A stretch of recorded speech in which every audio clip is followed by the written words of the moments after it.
Yo toda mi vida quise ser docente. Bueno, yo elegí ser docente como algo muy valioso. Una enorme vocación por eso, tener un gran afecto por la escuela.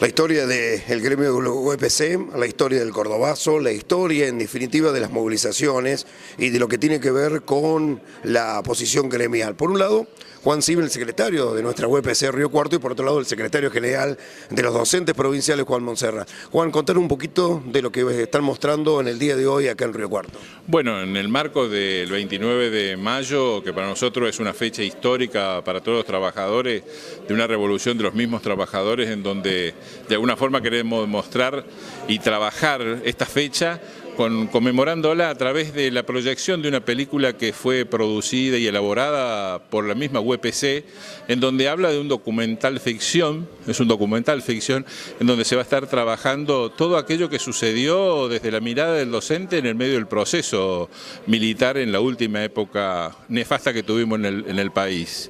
Por lo tanto, queríamos hacer memoria y reconstruir la memoria a través de la película, pero también marcar este paso que fue hace 48 años atrás, en 1969. ¿Qué marca en esto? La sencilla razón de que vamos a cerrar con la presencia del doctor Azócar, que ha sido un militante y un referente de aquella época en Río Cuarto. Por lo tanto, estamos orgullosos de recibir a los compañeros que vienen de Córdoba y también de poner en manifiesto en público en general de nuestra película. Juan Montserrat, secretario de los docentes de la provincia de Córdoba, un compromiso siempre obviamente democrático, pero también el espíritu gremial de la UPC demuestra a través de estos comienzos, ¿no? Nosotros tenemos un deber como movimiento sindical, como organización de los trabajadores, como docente tenemos un deber de sostener una historia, un relato de la historia y fundamentalmente ir jalonando cada una de las etapas en las cuales hemos tenido que sortear y trabajar para no perder derechos, para mantener los derechos conquistados, para ampliar los derechos que tenemos y fundamentalmente para que la escuela pública y el rol del Estado en la defensa del derecho social a la educación se siga sosteniendo. Así que bueno, hicimos algo muy referencial a la salida de la democracia, lo que significó para nosotros recuperar la organización y obviamente cualquier tipo de relato en ese tono y en esa frecuencia siempre tiene mucho de actualidad. Uno lo puede transportar a cualquier momento histórico, inclusive al presente, y poder sacar de ahí algunas conclusiones para seguir apostando a que la movilización popular y las organizaciones del campo sindical tienen que seguir aportando a la sociedad en su conjunto las mejores ideas y las mejores gestas que haya podido lograr para poder mantener la justicia social, ¿no? Justamente en esta época que en algunos sectores hasta discuten el tema de la educación pública y gratuita, ¿no? Bueno, el propio presidente ha dicho palabras más, palabras menos, que la escuela se va a la escuela privada o se cae a la escuela pública. Evidentemente da cuenta de que esta herramienta que ha construido la nacionalidad argentina, que es precisamente la escuela, está puesta en contradicción a partir de nuevos valores que se ha ido incorporando a la sociedad como consecuencia de que el voto popular ha puesto nuevos actores al frente del Ejecutivo Nacional. Nosotros obviamente no compartimos esa visión de la realidad, nosotros entendemos de que vamos a construir una sociedad más de iguales si hay una distribución del ingreso, si hay precisamente un Estado muy activo regulando la economía para que no todos estén en una situación de pobreza como la que estamos en este momento, para aquellos que tienen una posición económica mucho mejor puedan también mirar al otro y devolverle a la sociedad todo lo que han podido ganar, para que las instituciones de la sociedad sean transparentes, que tengan las mejores personas, las mejores mujeres, los mejores hombres y que fundamentalmente construyamos una sociedad más igualitaria a partir de las mejores ideas que podamos ir elaborando y que la posición dominante que cada uno puede tener como consecuencia de la posición económica que tenga la sociedad no sea la única variable para organizar la sociedad y fundamentalmente la provincia, ¿no? Por último, es importante que como organización, como una organización como la UPC, el relato se lo haga a través de una estructura importante, el documental, ¿no? Bueno, lo estamos intentando, vamos a ver si lo logramos, vamos a ver si les gusta a los compañeros, si lo apropian, si lo incorporan a las currículas, si lo incorporan a sus formas de ver la realidad. Por ahí por nosotros podemos tener algún relato que no están muy de acuerdo, pero bueno, estamos acá precisamente para discutir el modo y la forma en la cual nosotros entendemos que hay que vivir los tiempos históricos, en la cual los dirigentes tienen que poner el cuerpo y el alma para poder sostener los proyectos y que fundamentalmente tenemos mucho para decir y mucho para hacer en esta etapa. Estábamos en una asamblea, me acuerdo un día que nos enteramos que la habían secuestrado a la compañera Soledad García. Salíamos todos y nos fuimos a la jefatura de policía para saber dónde estaba. Ingenuamente todavía creíamos que no iba a haber ni desaparecido ni todo lo que después vivimos. Pero de lo que nunca fuimos conscientes es de que era semejante atrocidad, semejante terror. Inclusive teníamos compañeros que sabían que estaban presos, otros que estaban desaparecidos, otros que estaban a poder del PEM, Poder Ejecutivo Nacional, pero no sabían dónde estaban. Otra cosa que nos llenaba de terror era también las noticias de las operaciones rastrillos, y que te encontraban un libro o te encontraban el nombre de alguien que estaba desaparecido y ya también podían venir por vos. La UPC fue el único sindicato docente intervenido militarmente. Complejo Leonardo Fabio, la presentación del documental Memoria de la Reconstrucción de la UPC. Un gusto hablar con la productora de este documental, Laura Saiz, que nos va a contar un poquito cómo fue el trabajo. Laura, un gusto de estar con nuestro programa cultural y a Tierra de Cultura. Bueno, muy buenas tardes, muchas gracias por la nota. Memorias de la Reconstrucción UPC, el documental, es técnicamente un docuficción, o sea que mezcla testimonios de distintos entrevistados que el sindicato eligió como memoria histórica, y sobre esas 22 entrevistas, que fueron más de 22 horas de relato grabado, nosotros construimos un guión documental con docuficción. La ficción entró en la propuesta narrativa como con la intención de involucrar al público en general, de darle vida, de darle emotividad a eso que nos estaban narrando los que habían vivido la memoria del sindicato. A lo largo de estas entrevistas nosotros visualizamos que había una épica, una emoción muy importante en lo que tenía que ver con el sindicato como espacio colectivo solidario de reconstrucción, como una herramienta fundamental para recuperar la democracia. Entonces decíamos, ¿cómo contamos esto no solamente a los afiliados de la UPC, a los docentes, sino a los cordobeses, a los argentinos que necesitan que le cuenten esa parte de la historia? Entonces ahí incorporamos la ficción para darle vida al relato, para que la palabra documental tuviera más brillo, tuviera más capacidad de comunicar en lo vivencial. Es decir, que por un lado es como, hay dos historias que en realidad están en paralela, pero que son la misma, ¿no?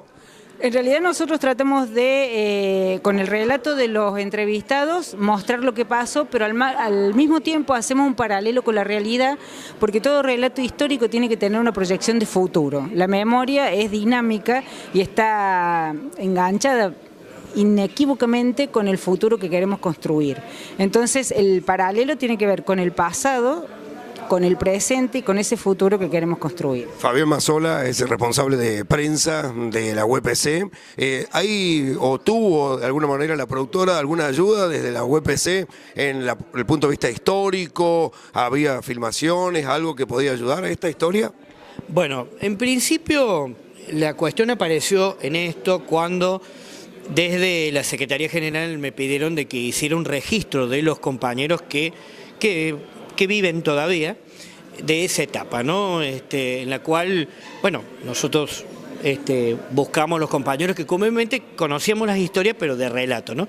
Entonces la busco a Laura para que haga las entrevistas, y a partir de allí, bueno, como lo dijo bien recién Laura, de 21 personas y 22 horas de entrevista, yo pensé, digo, bueno, ¿qué hacemos con esto? Porque ¿quién se sienta a ver 22 horas de entrevistas? Cosas muy ricas contadas ahí. Bueno, Laura nos propone que hagamos un documental, en la cual, bueno, yo obviamente estoy de acuerdo conjuntamente con la Secretaría de Derechos Humanos y Género, que trabajamos en esta película, trabajamos juntos, por el relato de todos estos compañeros que lo bueno de esto es que empezamos por algunos y esos algunos empezaron a proponer otras entrevistas que se fueron dando por toda la provincia y esto empezaba a ser un material muy rico para dejarlo allí en entrevistas. Entonces cuando Laura propone esto, nos embarcamos primero en un documental. Después Laura nos propone hacer ficción, también de eso, esto que vos decías recién, ¿no? De combinar las dos cosas. Bueno, nos asustamos un poco porque decir, bueno, ¿cómo hacemos ficción? Nosotros no hacemos películas, queremos... Pero en realidad a mí me entusiasmó dos cosas. Una, lo que dijo Laura también recién, que es el relato de los compañeros, que no solo era recuperar el sindicato, sino recuperar la democracia. Esto me pareció fundamental de ese momento. Entonces, bueno, esto hay que relatarlo para que también la gente lo vea. Porque la gente conoce la UPC, es un sindicato, son los docentes, pero hay toda una historia atrás de militancia muy rica.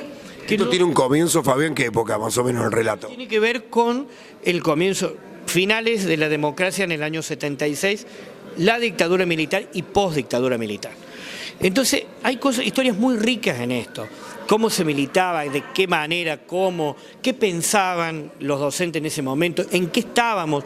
Nosotros en esa época estábamos en la discusión de que si el docente era trabajador o no, si era un profesional o no, si éramos colegas o éramos compañeros. Entonces creo que esta cuestión hizo una historia muy rica, en la cual, bueno, está puesta en la película, no solo para que la vean nuestros afiliados, nuestros compañeros de los distintos consejos, sino que lo vea la gente, lo vea el público, lo vea el cordobés, que todos los días a lo mejor vea la UPC, bueno, pues estamos luchando por una cuestión de salario, y en realidad no, la UPC no es eso, es mucho más que eso. Y creo que los compañeros lo ponen de manifiesto en esta docuficción, como realmente se dice, más allá de que nosotros decimos la película, pero bueno, están combinadas las dos cosas, creo que vale la pena verla, y vale la pena de que la gente la vea, por eso la estamos presentando en el interior, la primera vez que la presentamos es aquí en Río Cuarto, y me parece que es uno de los lugares emblemáticos para presentarla, porque una de las protagonistas de los relatos de esa película es la compañera Cleve Fossati, que todo el mundo conoce en Río Cuarto, ¿no?